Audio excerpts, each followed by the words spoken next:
All right, Cinzia, I'm going to address your second question, which reads, in addition to having achieved an historic feat arriving in unknown lands, there are those who say that Columbus's primary aim was to enrich himself. From the second day, his journal speaks of gold mines. How would you respond to those who say that Columbus wanted to enrich himself? Well, it's not the case that from the second day his journal speaks of gold mines, because he hadn't reached the New World by the second day. He was still at sea by the second day, so that's nonsense. But assuming that those who say Columbus's primary aim was to enrich himself are referring to his second day amongst the Taínos, the second day upon landfall. Okay, so here's the story. So Columbus was an early adopter of the idea that the world was a sphere and not a disc. It was commonly accepted in scientific circles in 1492, and Columbus was an early adopter of that. But it wasn't conclusive. There were flat earthers in great number back then. So, but because he believed that the world was spherical, he believed that he could reach Asia, or as they called it in those days, the Indies, which was everything from China to India. That was a region of the earth. They called it the Indies, which is why the Caribbean is, even to this day, called the West Indies, and the East Indies refers to the Far East. And that's also why it is absolutely correct to refer to the tribal peoples of the American continents as Indians. But he believed that he could reach the Indies by traveling in a westerly direction, departing from Europe and traveling west across the Atlantic Ocean. Because the world was a sphere, he would hit the Indies. And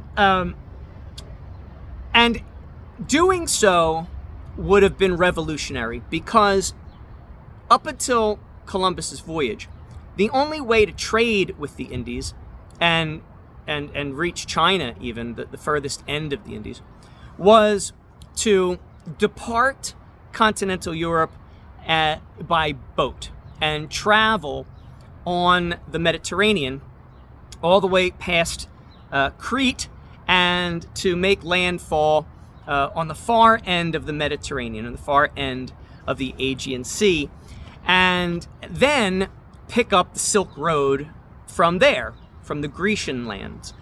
And that was a very long and costly trip. It required you to transport your cargo from ship to caravan, and it was a huge rigmarole. And then there was a way to go by caravan across the land and cut out the Mediterranean, but that was even longer. That was a longer land trip. It was quicker to ship it to the Grecian area and then pick up the Silk Road from there. But either way, in order to get to China, you had to go all the way through India, all the way along the Silk Road to the Far East. So Columbus thought, well, there's a better way. And so the first people that he went to fund this scientific experiment, and he was a scientist. He was not doing this to enrich himself any more than anyone, does any endeavor. I mean, you don't want to go under. You certainly want to, you want something for your efforts. But to say that he was trying to enrich himself primarily is a drastic distortion of reality. So he went to the Genoans, his own people. But the Genoans and the Venetians had I guess it wasn't a monopoly, since there were two of them, a duopoly over the Mediterranean Sea trade. And so they didn't want to do anything that was going to jeopardize their Mediterranean Sea trade. So they said, no way, we're not funding that experiment. You got to be out of your mind. We don't want anything to shake up the status quo.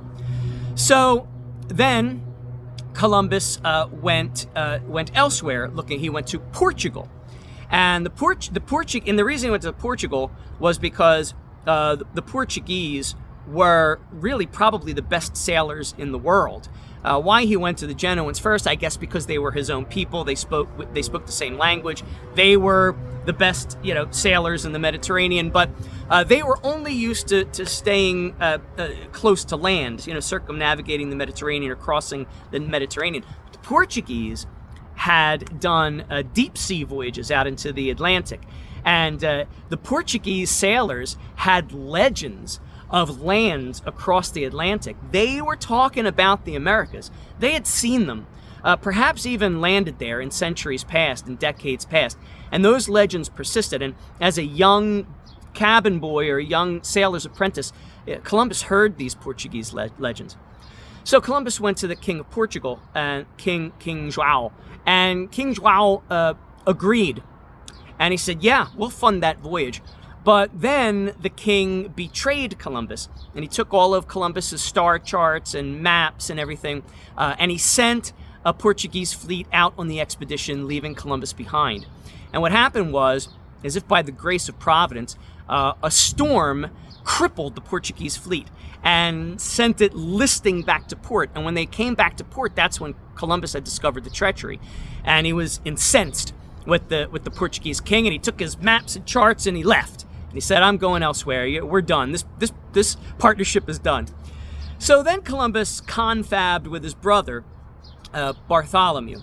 And he said to Bartholomew, we got to find other funders for this experiment. How about this, Bartholomew? You go to England, I'll go to Spain, and we'll try our luck in these respective courts. And it turned out that both the King of England and the King and Queen of Spain agreed to fund Columbus's voyage. Columbus didn't know that he got a yes from England because he stuck with the King and Queen of Spain. But it did take 8 years of trying to convince the King and Queen of Spain to say yes. And the reason it took so long was because as I had mentioned in my previous video, the Queen of Spain, Queen Isabella, had married King Ferdinand. And she was the Queen of Castile, and Ferdinand was the King of Aragon. And then she had a brother, and he died, and he left his kingdom to her. So her kingdom and her brother's kingdom and Ferdinand's kingdom now united, and these three kingdoms became the new superpower of United Spain. And that was really, I think, why Columbus wanted so badly to get a yes from them, because this is the most powerful nation on earth at this point in the West. But they had other ideas, like Europe had been conquered 700 years earlier by the Moors, and the Moors had oppressed, enslaved Europeans for 700 years, and they occupied Spain, and the Spaniards wanted the Moors out. They wanted their freedom back. They didn't want to be enslaved anymore. So their primary concern was the Reconquista, the reconquering of Spain, and the ejection of the Moors out of Spain. So that was their primary concern, and that's what they were mostly focused on, and Columbus understood that. But the Reconquista wasn't just to reclaim Spain. They also wanted to reclaim Jerusalem. And when Columbus figured that out, he started to use that as a way to get them to say yes. He said, look, you want to reclaim Spain, but what about reclaiming Jerusalem? If we unite with the great Khan, the king of the Indies in China, if we get him to agree to combine forces with Spain, we could create a two-front attack on Jerusalem, and the Islamist occupiers wouldn't be able to fight a two-front war, and Jerusalem would fall, and the Christians could reclaim it. And I think that was really kind of the winning argument. And so, really, I think that the King and Queen of Spain agreed to it for that. I think for that reason more than anything else. And so they said, all right, we will bankroll this for you. But at first they said no, and Columbus picked up and he left. And then because they were listening to the treasurers, and the treasurers were saying, Your Majesties, this is an insane scientific experiment. Don't agree to this. This is crazy. But I think that Queen Isabella had a crush on Christopher Columbus. And I think because of that, She wanted to believe him. She wanted to put faith in this scientific endeavor of his. So she alone called him back. And he came back and had an audience with the queen. And she said, the king isn't on board with this. And the treasurers, the royal treasurers are not on board with this. But I'm the queen. Two of the three territories that make up Spain is mine. And I'm saying we're going to do this. And Columbus was overjoyed. After 8 years in the court of Spain, he finally got them to say yes. But it was an expensive endeavor. They only gave him 3 ships. And I say only. I mean, 3 ships may seem like a lot, but it's really not. And especially for a voyage like this, an endeavor such as this. He didn't have any maps, really, except the ones that he had kind of compiled himself and had presented to the King of Portugal, but nothing conclusive. It was all very speculative. And he didn't really even have any sailing equipment. They were very cheap. In fact, he was even before the queen called him back, he was even making deals under the table with a Spanish duke, trying to get that guy to, and that guy actually did front him the money to build the ships. And when Isabella finally called them back and said, all right, we'll do it, the crown will do it, she bought that debt from the duke, and they funded, the crown funded the ships, not this independent duke. But this was an expensive endeavor, especially considering they had a war effort to fund. So they said to Columbus, look, we'll do this, but, you got to pay us back. Like we got to have a return on this investment. So certainly Columbus was concerned with being able to pay back the king and queen. It wasn't that he was trying to enrich himself.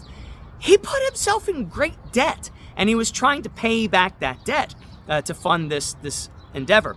And from the moment he landed, he saw that the Taínos, they wore gold like, we wear wool or cotton. I mean, they were adorned from head to toe in gold, and he was shocked to see this, and to them, they were like, oh yeah, this is just gold, it's nothing. I mean, it's worthless. And he was like, it's worthless? What? It's not worthless to my people.